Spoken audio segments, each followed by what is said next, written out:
According to the Centers for Disease Control, fluoridation is one of the top 10 public health achievements of the 20th century. It began in 1945 because we believed that ingesting fluoride strengthened the developing teeth, making them resistant to cavities. Almost 70 years after the first cities were fluoridated, over 90% of Americans still suffer from tooth decay, and we now know that fluoride is not a silver bullet.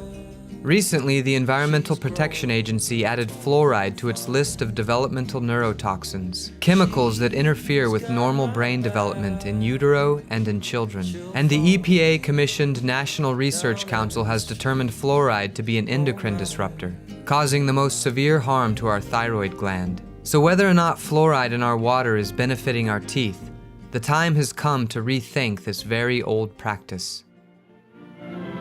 7 years ago, something happened in this town. Something very simple happened. 7 years ago, something was added to this water, added to this town's drinking water. It did something to the teeth, or for them, and the children's teeth just don't have as many cavities anymore. And here's how it happened. Fluorine is the most reactive element on the planet. And because of this unique property, fluoride quickly assumed a major role in the growing chemical industry of the mid-20th century. In the manufacturing of aluminum for giants like Alcoa, steel for corporations like US Steel, fluorocarbons for refrigerants, and Teflon for DuPont. But fluoride's most significant role was in uranium enrichment during the race to develop the atomic bomb during World War II. And the many thousands of bombs that would follow. Just months before the Second World War ended, 107 barrels of sodium fluoride were delivered to Grand Rapids, Michigan, and it made history as the first city to add fluoride into its public water supply. There really was not ever a good study that clearly demonstrated safety and effectiveness. Dr. Kathleen Thiessen is one of the top scientific experts in the world on fluoride. She served as one of 12 committee members for the National Research Council's scientific review of fluoride in 2006. There were several things suspected in the 1940s and early 50s that they knew about. They ignored. They said, we're not going to talk about, nobody discussed this out loud. We're just not going to pursue these things. Dr. Harold Hodge, a distinguished toxicologist on the Rochester team, has carefully investigated the safety of fluoridation. Well, to put it very simply, fluoride is safe at 1 part per million. Now, we sometimes say, is fluoride poison? Yes, of course it's a poison in large doses. We used to think about poisons in terms of dose, but now we also think about them in terms of the timing of exposure. So even a little bit of the poison at a critical time in a child's development can have lifelong negative impacts on that child's brain. The evidence simply does not support a benefit of water fluoridation. It does support, or at least suggest, the likelihood of a number of adverse health effects, and at the very least, we need to be taking a good look at it. We can't simply say the science has been settled for 70 years, don't look at it anymore. That's a cop-out. But entrenched beliefs persist, like a recent email from senior science correspondent Donald McNeil of the New York Times. I understand that you disagree, but I think it's fair to say that most members of the science staff of the New York Times consider this debate to have been decided in fluoride's favor about 50 years ago. Right about the time Marilyn Monroe's career was taking off in 1951, water fluoridation became an official policy of the U.S. Public Health Service. Over the next 60 years, 75% of our tap water would be artificially fluoridated, with children singing the praises of this new wonder drug treatment, the answer to tooth decay. Fluoride spread from drinking water to the multitude of processed beverages and foods containing water. From soups to juices to beer to our morning coffee, currently more than 210 million Americans are dosed daily with fluoride, making it the most widely distributed drug in the country. Fluoride added to water is a drug. If you look at any definition of a drug is a substance that is used to prevent disease. And the only reason, the very reason it's added to water is to prevent the disease of dental decay.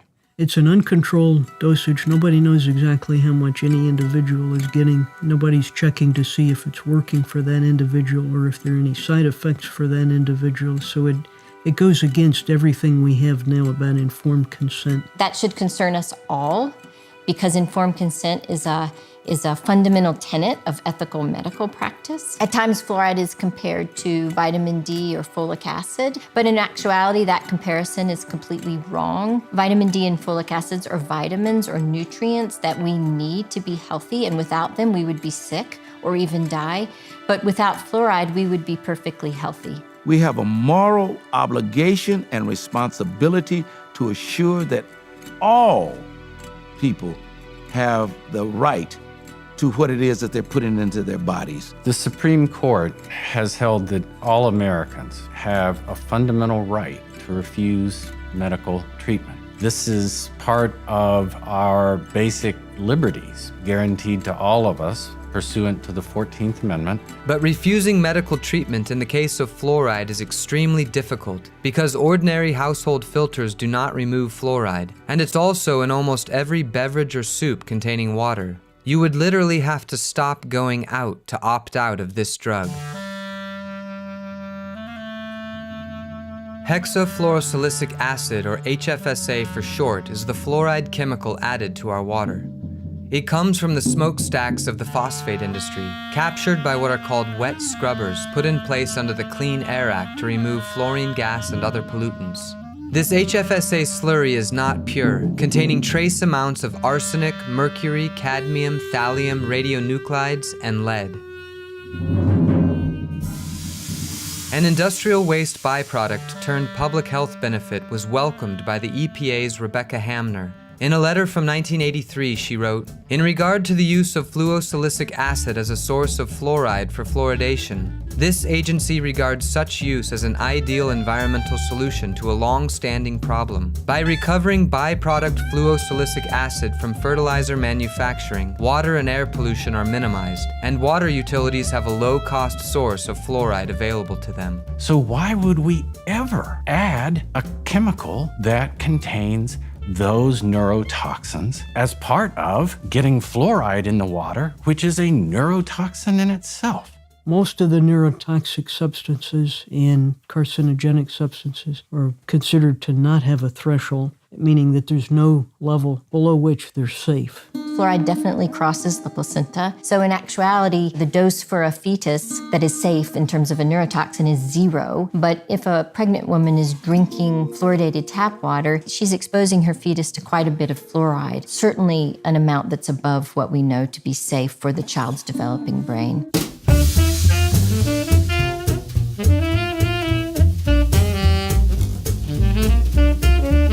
We have a scarred history with chemicals and drugs once thought to be safe, like asbestos and Vioxx. And known toxins like lead were widely used in gasoline, paint, and water pipes. In 1925, we thought 100 parts per billion of lead was safe to drink. In '88, it was 50, then 15. Arsenic is the same. 50 parts per billion used to be safe, then a dramatic drop to 10. In 1962, the Department of Health and Human Services recommended a maximum of 1.2 milligrams of fluoride per liter of water, but in 2015 it dropped to 0.7, a 40% reduction in what was deemed safe for the last 55 years. The current EPA goal for arsenic and lead is 0. Will fluoride follow suit as we come to grips with recent science? It took decades to get lead out of gasoline and lead out of paint, even though we knew, or the science was clear, that lead posed substantial risks to the brain. It still took decades to get it out, and the industries that were invested in lead fought tooth and nail. Based on modern science, most countries have discontinued or never begun water fluoridation. In fact, 97% of Western European countries do not fluoridate their water, a significant fact in light of data collected by the World Health Organization. In the United States, there was a steady decline in tooth decay from the 1970s up to 2010, and credit is given to fluoridation. So what about non-fluoridated countries, represented here by NF? Curiously enough, country after country without fluoridation has the exact same reduction in tooth decay. So what does fluoride in our drinking water really do? We said in the NRC report that fluoride is an endocrine disruptor. It has an adverse effect on normal endocrine function. The normal function of the thyroid hormone doesn't happen, it's reduced. The thyroid is a small butterfly-shaped gland in the neck, regulating our weight, fertility, optimal brain development, and our energy levels. Currently, 1 in 8 US women will develop thyroid disease. And Synthroid, the drug used to treat hypothyroidism or low thyroid output, is the most commonly prescribed drug in the country, with 23 million Americans needing it to boost thyroid function. A study from the British Medical Journal in 2015 shows that patients in fluoridated communities are nearly twice as likely to have hypothyroidism, supporting the link between drinking fluoride and harm to our endocrine systems. So if you were a woman who had thyroid disease, you wouldn't want to be ingesting fluoride. But if you have fluoridated tap water, you would not be able to avoid that unless you bought bottled water or made a conscious decision to never drink your tap water. The recent Iowa study, funded by the National Institutes of Health and Centers for Disease Control, is the largest study ever done in the US to measure the amount of fluoride children ingest. From this study, we know that children are being massively overdosed with fluoride. The study documented that 100% of infants who are fed formula made with fluoridated tap water receive more than the recommended dose of fluoride, with some infants receiving 100 times this level. 30% of 1-year-old children and 47% of 2- and 3-year-olds ingest more than the recommended dose of fluoride on a daily basis. The Iowa study verifies that it is impossible to regulate fluoride dosage through the public water supply. And it shows beyond doubt that excessive amounts of a known neurotoxin are being given to our children every single day. The accuracy of this study is borne out in your own children's teeth. According to the CDC's latest data, 41% of children in the US have dental fluorosis. African American children are disproportionately affected, with 58% having dental fluorosis, as compared to only 36% of Caucasian children. Dental fluorosis is a white or brown mottling in the enamel of our permanent teeth, and it is outward proof of excessive fluoride ingestion during tooth development. It's an important marker because it tells us that we are overdosing our children with a drug that has significant toxic side effects. And just in the age group of 12 to 15 years old, nearly 22 million children have dental fluorosis in the United States. Bill Moss, former head of the oral division of the CDC and current spokesperson for the Campaign for Dental Health, frequently refers to fluorosis as simply cosmetic, perhaps even attractive. It's important to understand that community water fluoridation is effective. Approximately 25% reduction in tooth decay. It's safe. On that, I'm not going to give you any percentage because it is absolutely safe. Would you expect the incidence of fluorosis to increase in our community? Yes. Yes, I would expect you would have more children with white flecks on their teeth. I would expect that when you looked at those children, you would think that their teeth were very attractive. I would think you would find your children would have less tooth decay. I don't think people will complain about having more children have very mild fluorosis.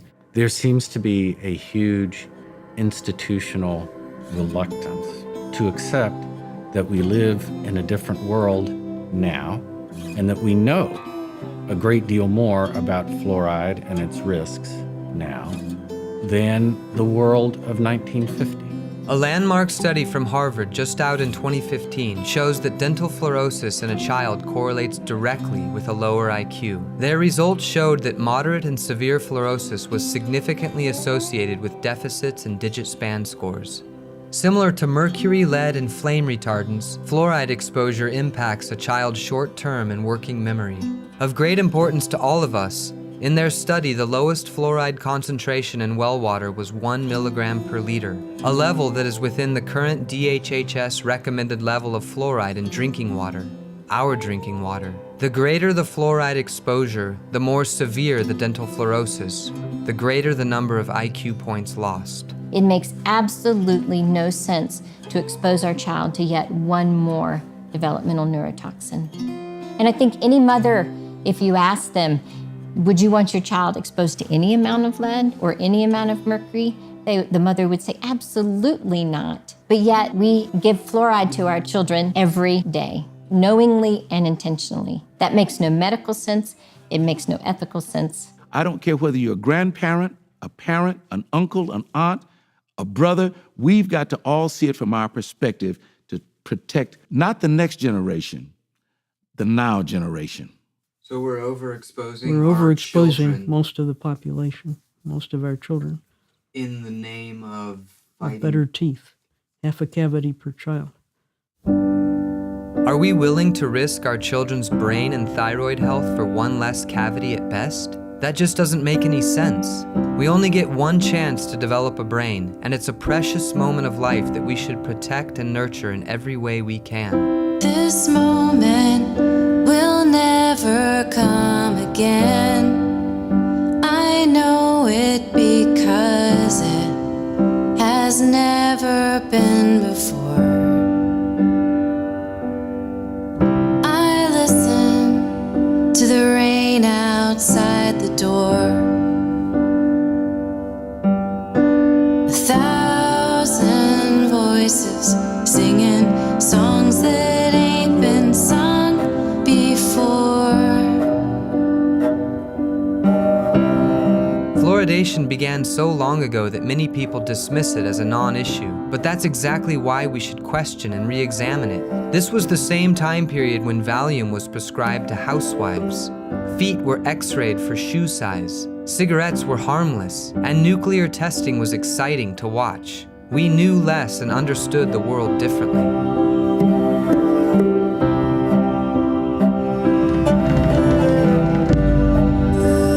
Here we are now, soon it will be there. Here we are now, soon it will be there. Here we are now. The March 2015 cover story of National Geographic, entitled "The War on Science," puts people who question fluoridation together with climate change deniers and those who believe the moon landing was faked. Author Joel Achenbach labels people opposed to fluoride as crazy conspiracy theorists, referencing this scene from the 1960s film Dr. Strangelove, as if it provides proof for his dismissal of the issue. Do you realize that fluoridation is the most monstrously conceived and dangerous communist plot we have ever had to face? Achenbach clings to the old dogma on fluoridation, using outdated science to uphold the status quo and silence dissenting voices. That, in fact, is the real war on science and humanity. But there is wisdom in Achenbach's own words. Science tells us the truth rather than what we'd like the truth to be. In science, it's not a sin to change your mind when the evidence demands it. Maybe if we keep searching, keep listening, keep growing with the dynamism of science and quest for truth, ending fluoridation will be one of the greatest public health achievements of the 21st century. If that is the case and what is truly best for our society, for our children, will we have the courage to admit wrong and change our ways? I believe we will, but not without a fight.